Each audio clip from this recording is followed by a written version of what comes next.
The next part is regulation of kidney function. The working of kidney is regulated or controlled by three ways. Firstly, it is controlled by the hormone ADH. What is the full form of ADH? Antidiuretic hormone. Its common name is vasopressin. So when the GFR become less or the water content of the body become less, the osmoreceptors present at different parts of body are stimulated and they give information to hypothalamus. The adenohypophysis of posterior pituitary release the ADH or vasopressin. This ADH affect the distal tubules and facilitate the reabsorption of water. Or ADH increases the permeability of the distal part of renal tubule, that is a DCT, CD, etc. And so more water is reabsorbed and thus water loss is reduced. This ADH or vasopressin also constrict the blood vessel, and by constricting the blood vessel they increase the blood pressure and so the GFR become normal. ഇപ്പം ബോഡിയിൽ വെള്ളത്തിൻ്റെ അളവ് കുറഞ്ഞാൽ ബ്ലഡിൻ്റെ volume കുറയും. അങ്ങനെ വരുമ്പോൾ കൂടുതൽ വെള്ളം പിന്നെ യൂറിനായിട്ട് നഷ്ടപ്പെടാൻ പാടില്ല. അങ്ങനെ ബോഡിയിലെ വെള്ളത്തിൻ്റെ എമൗണ്ട് അറിയുന്നതിന് വേണ്ടി ഓസ്മോ റിസപ്റ്റേഴ്സ് ഉണ്ട്.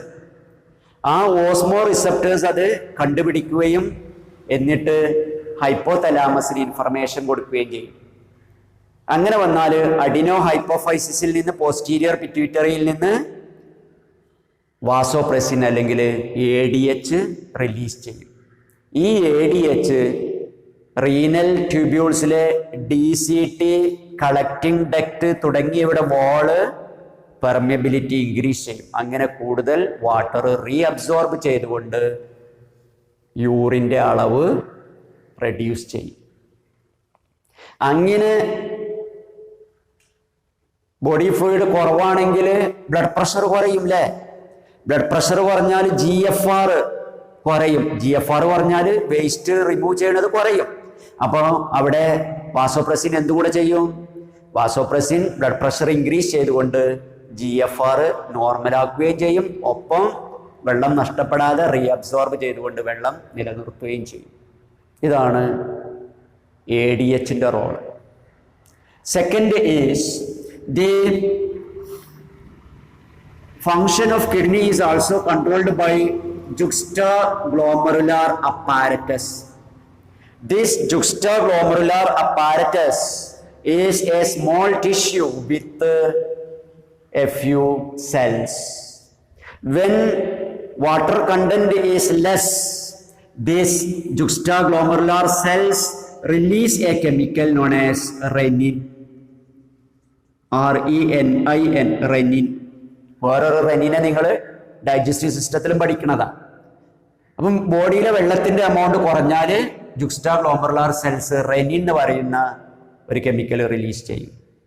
ദിസ് റെനിൻ കൺവേർട്ട് ആൻജിയോടെൻസിനോജൻ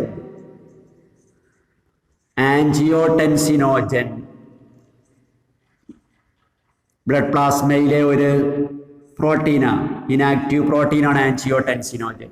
ആ ആൻജിയോടെൻസിനോജന് റെനിൻ ആൻജിയോടെൻസിൻ 1 ആക്കും, പിന്നെ അതിനെ ആൻജിയോടെൻസിൻ 2 ആക്കും.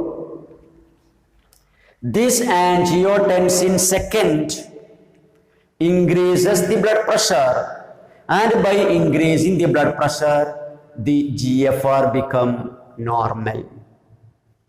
Secondly, this angiotensin second influence adrenal cortex. ഇതൊരു എൻഡോക്രൈൻ ഗ്ലാൻഡ് അല്ലേ, അഡ്രിനൽ കോർട്ടെക്സ്. ആ അഡ്രിനൽ കോർട്ടെക്സിനെ സ്റ്റിമുലേറ്റ് ചെയ്യും. And adrenal cortex then release aldosterone. അങ്ങനെ അഡ്രിനൽ കോർട്ടെക്സ് എന്ത് റിലീസ് ചെയ്യും? അൾഡോസ്റ്റിറോൺ റിലീസ് ചെയ്യും. This aldosterone increases the reabsorption of sodium ion and water. ഇത് sodium അയോണിൻ്റെയും വാട്ടറിൻ്റെയും reabsorption increase ചെയ്യും. In this way the renin produced from juxtaglomerular apparatus also regulate the kidney function. This mechanism is called renin angiotensin mechanism. ഇതിനെന്ത് പറയും? Renin angiotensin mechanism എന്ന് പറയും. അപ്പം ബോഡിയിലെ വെള്ളത്തിന്റെ amount കുറഞ്ഞാൽ pressure കുറയും, pressure കുറഞ്ഞാൽ GFR കുറയും. GFR കുറഞ്ഞാൽ എന്താ കുഴപ്പം?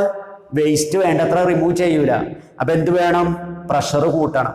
ആ പ്രഷർ കൂട്ടാൻ വേണ്ടിയിട്ട് റെനിൻ പ്രൊഡ്യൂസ് ചെയ്യും. റെനിൻ ആൻജിയോടെൻസിനോജനെ ആൻജിയോടെൻസിൻ 1 ആക്കും, എന്നിട്ട് സെക്കൻഡ് ആക്കും. ആ ആൻജിയോടെൻസിൻ സെക്കൻഡ് ബ്ലഡ് പ്രഷർ കൂട്ടും. അപ്പൊ പിന്നെന്താവും? GFR നോർമലാവും. അപ്പോൾ കുഴപ്പം എന്താ? അല്ലാതെ തന്നെ ബോഡിയിൽ വെള്ളം കുറവാല്ലേ, ആ വെള്ളം യൂറിനായിട്ട് നഷ്ടപ്പെടാനുള്ള സാധ്യത ഉണ്ട്. അതുകൊണ്ട് ആൻജിയോടെൻസിൻ സെക്കൻഡ് എന്തുകൂടെ ചെയ്യും? അഡ്രിനൽ കോർട്ടെക്സിനെ ഇൻഫ്ലുവൻസ് ചെയ്തുകൊണ്ട് അൾഡോസ്റ്റിറോൺ പ്രൊഡ്യൂസ് ചെയ്യിപ്പിക്കും. ഈ അൾഡോസ്റ്റിറോൺ സോഡിയം അയോൺസിന്റെയും വെള്ളത്തിന്റെയും റീഅബ്സോർപ്ഷൻ കൂട്ടും. അങ്ങനെ സോഡിയം വെള്ളവും റീഅബ്സോർപ്ഷൻ കൂട്ടിയാൽ തന്നെ പ്രഷർ കൂടും. ഇതാണ് renin angiotensin mechanism. Then third is ANF, atrionatriuretic factor. എന്താണ് ANF? Atrial natriuretic factor. This is a factor, a chemical released from the heart. ഹാർട്ടിൽ നിന്ന് റിലീസ് ചെയ്യുന്ന ഒരു ഫാക്ടറാണ് ANF. And it is generally released when the amount of water become high. When the amount of water content in the body become high, the volume of blood increases. When the volume of blood increases and making a pressure in the right atrium, then ANF is produced. This ANF reduces the blood pressure by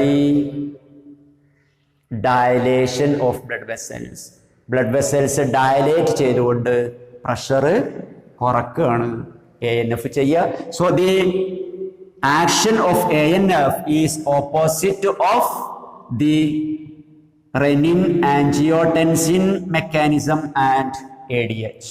So these are the three regulatory mechanism of the functioning of kidney. അറിയണം, പരീക്ഷയ്ക്ക് ചോദിക്കും. ADH എന്താ ചെയ്യുക, അതുപോലെ renin എന്താ ചെയ്യുക, ANFന്റെ role എന്താ എന്ന്. Then last is the disorders. First disorder is a failure in the functioning of kidney resulting an excess accumulation of urea in the blood called uremia. Kidney വേണ്ട വിധത്തിൽ യൂറിയ റിലീസ് ചെയ്തിട്ടില്ലെങ്കിൽ ബ്ലഡിൽ യൂറിയയുടെ amount കൂടും, അതിനാണ് uremia എന്ന് പറയുക. This uremia again badly affect the kidney. Uremia ഉണ്ടായാൽ വീണ്ടും കിഡ്നിയെ തന്നെ ബാധിക്കും. And so in such condition, by an artificial method, urea is released from the blood and it is called hemodialysis. അങ്ങനെ വന്നാൽ ബ്ലഡിലെ യൂറിയയെ നമ്മൾ കൃത്രിമമായിട്ട് റിലീസ് ചെയ്യും, അതിനാണ് ഹീമോഡയാലിസിസ് എന്ന് പറയുക. And for this there is a simple machine called dialysing machine which possess a cellophane tube and a dialysing fluid. By cutting an artery Blood is collected from the body and then it is connected with the cellophane tube after adding anticoagulant like heparin. എന്നിട്ട് അതിലെ blood കട്ട പിടിക്കാതിരിക്കാൻ വേണ്ടി heparin add ചെയ്ത് ഈ സെല്ലോഫാൻ ട്യൂബിലേക്ക് connect ചെയ്യും. This സെല്ലോഫാൻ tube is placed in ഡയലൈസിങ് solution. ഒരു ഡയലൈസിങ് സൊല്യൂഷനിൽ താഴ്ത്തി വെച്ചൊക്കെ ചെയ്യുക. ആ ഡയലൈസിങ് സൊല്യൂഷന്റെ പ്രത്യേകത അതിന്റെ കോമ്പോസിഷൻ നമ്മുടെ ബ്ലഡ് പ്ലാസ്മയുടെ കോമ്പോസിഷൻ ആയിരിക്കും, പക്ഷേ അതിൽ നൈട്രോജീനസ് വേസ്റ്റ് ഉണ്ടാവില്ല. അതുകൊണ്ട് അതിലൂടെ ബ്ലഡ് പാസ് ചെയ്യുമ്പോൾ ആ ലിക്വിഡിലേക്ക് നൈട്രോജീനസ് വേസ്റ്റ് റിലീസ് ചെയ്യും. Then that blood is returned back into the body through a vein after neutralizing the anticoagulant heparin. And this damaged kidney can be replaced by a healthy kidney and it is called kidney transplantation.